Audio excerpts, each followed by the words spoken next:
नमस्कार साथियों, दोस्तों।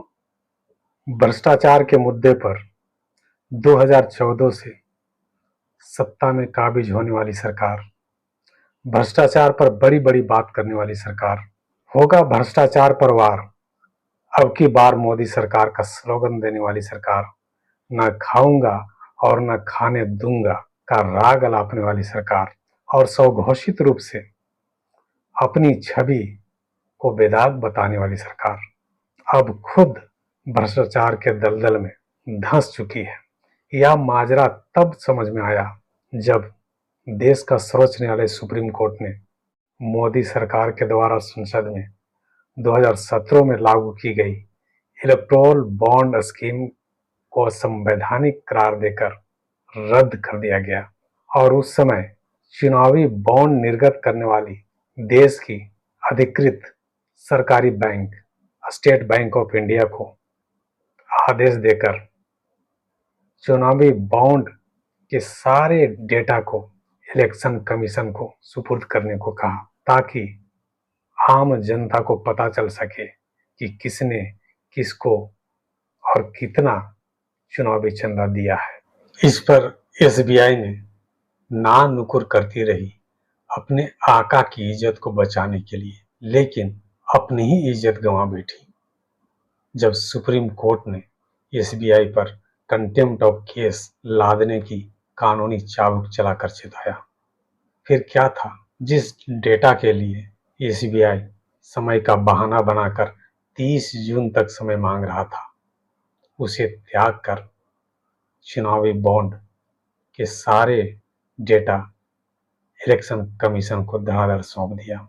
इलेक्शन कमीशन ने अपनी वेबसाइट पर अपलोड कर सार्वजनिक कर दिया है, जो आम जन के लिए सर्वसुलभ हो गया है, जिसको मौजूदा सरकार जन सूचना अधिकार के प्रावधानों को ताक में रखकर नजरअंदाज कर दिया था। हालांकि अभी तक एसबीआई द्वारा प्रस्तुत डेटा में जो पैटर्न पहले सामने आया है, वह इलेक्टोरल बॉन्ड स्कीम को मोदी शासन का सबसे घटिया घोटाला बना दिया है, यानी आर्थिक और राजनीतिक भ्रष्टाचार का सबसे बदतर मामला। इस योजना में बनी गुमनामी और गोपनीयता का फायदा उठाते हुए सरकार कंपनियों पर छापे डालकर एक वसूली रैकेट के रूप में इस्तेमाल किया, उन्हें बड़े पैमाने पर धन का भुगतान करने के लिए मजबूर किया और बदले में दाताओं को कानूनी सुरक्षा और आकर्षक प्रोजेक्ट्स और टेंडर से पुरस्कृत किया गया। मोदी सरकार ने चंदा के बदले धंधा दिया, चंदा के बदले टैक्स पर कानूनी कार्रवाई से मुक्ति दिलाई और सेल कंपनियों के जरिए भारी भरकम चंदा वसूला। वित्तीय वर्ष 2017 से लेकर 2022 और 23 की अवधि के लिए इनकम टैक्स रिटर्न में जो स्पष्ट तस्वीर उभर कर आती है, उसके अनुसार बीजेपी को 8,252 करोड़ रुपये बॉन्ड में मिले हैं। 1,952 करोड़ रुपये के साथ कांग्रेस दूसरे स्थान पर है। टीएमसी 1,705 करोड़ रुपये के साथ तीसरे स्थान पर है और उसके बाद बीआरएस, बीजेडी, द्रमुक और वाईएसआरसीपी पार्टियों का नाम है। इसमें कॉरपोरेट फंडिंग से मुक्त होने वाली केवल कम्युनिस्ट और वामपंथी पार्टियां हैं। चुनावी बॉन्ड के जरिए धन वर्षा करने वाले बड़े बड़े कॉरपोरेट घराने हैं, न कि आम आदमी। इसलिए यह काले धन सिर्फ कॉरपोरेट फंडिंग की जगह नहीं ली है, बल्कि चुनाव के बाद बहुमत साबित करने के लिए खरीद फरोख्त और सरकारों को गिराने के लिए काले धन का इस्तेमाल हाल के वर्षों में बहुत ज्यादा बढ़ गया है, जो चुनावी प्रक्रिया को पूरी तरह से विकृत कर दिया है।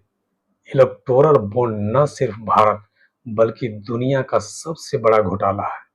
यह बात केंद्रीय वित्त मंत्री निर्मला सीतारमण के पति और अर्थशास्त्री परकला प्रभाकर ने कही है। 1,000 करोड़ के दिल्ली शराब घोटाला का 59.5 करोड़ रुपये इलेक्टोरल बॉन्ड के जरिए भाजपा के खाते में गया है, लेकिन आम आदमी पार्टी के नेता जेल में बंद है। 672 करोड़ रुपये की मुनाफे वाली कंपनी बीएसएनएल को डुबाकर अंबानी की कंपनी जियो को मालामाल करवाया और बदले में भाजपा को अंबानी से जुड़े कंपनियों की ओर से 545 करोड़ का इलेक्टोरल बॉन्ड मिला। कई दवा कंपनियों की दवा टेस्ट में फेल हो चुकी थी, लेकिन करोड़ों का इलेक्टोरल बॉन्ड लेकर उन्हें बाजार में उतारा गया, जिसका नतीजा था कि कोविड के बाद हार्ट अटैक होने वाले मरीजों की संख्या दोगुना हो गई। सुप्रीम कोर्ट के वरिष्ठ वकील प्रशांत भूषण ने कहा है, इलेक्टोरल बॉन्ड आजाद भारत का सबसे बड़ा घोटाला है। चंदा दो धंधा लो के जरिए घूस ली गई है। इतना सब कुछ देखने, सुनने और समझने के बावजूद अगर आप अपना हित साधने में लगे हुए हैं, तो इसका सीधा अर्थ है कि आपके लिए देश सर्वोपरि नहीं है। अगर आप अपने राष्ट्र को बचाना चाहते हैं, तो वक्त आ गया है भारत के लोगों को संवैधानिक शक्ति वोट का इस्तेमाल कर लूट, झूठ, नफरत और आतंक के इस भ्रष्ट दमनकारी शासन को समाप्त करने के लिए शासन की ताबूत में अंतिम कील ठोक ही देना होगा, अन्यथा संविधान, लोकतंत्र और चुनाव बीते कल की बात रह जाएगी। नमस्कार।